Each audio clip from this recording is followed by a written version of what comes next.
রাত 11:47। শেষ মেট্রো ধীরে ধীরে ঢুকল রবীন্দ্র সরোবর স্টেশনে।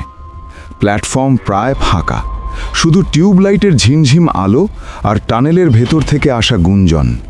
আমি নামতেই দরজা বন্ধ হয়ে গেল। ঠিক তখনই চোখে পড়ল শেষ কামরার পাশে এক যুবক দাঁড়িয়ে, মুখ ফ্যাকাশে, হাতে পুরনো ক্যামেরা।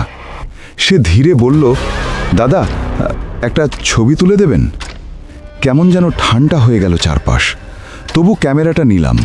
সে প্ল্যাটফর্মের একদম ধারে দাঁড়ালো। আমি ছবি তুললাম, কিন্তু ক্যামেরা নামাতেই লোকটা নেই। কোনো শব্দ নেই, কোনো পায়ের আওয়াজ নেই। আমি কাঁপতে কাঁপতে ছবিটা দেখলাম। ছবিতে প্ল্যাটফর্ম ফাঁকা, আর টানেলের ভেতর লাইনের উপর দাঁড়িয়ে আছে একটা অস্পষ্ট ছায়া, আমার দিকেই তাকিয়ে। হঠাৎ সিঁড়ির দিক থেকে বরফ শীতল হাওয়া এলো, কানে ভেসে এলো ফিসফিস, আমাকে মনে রাখবেন। লাইটগুলো হঠাৎ জ্বলে নিভে উঠল। আবার ছবিটার দিকে তাকাতেই ফটোটা নিজে থেকেই ডিলিট হয়ে গেল। আমি দৌড়ে বেরোতে গেলে সিকিউরিটি গার্ড বলল, শেষ ট্রেনে তো আর কেউ নামেনি। তারপর থেকে আমি আর কখনো রবীন্দ্র সরোবরের শেষ মেট্রোতে উঠি না, কারণ কেউ কেউ এখনো অপেক্ষা করছে তার শেষ ছবিটার জন্য।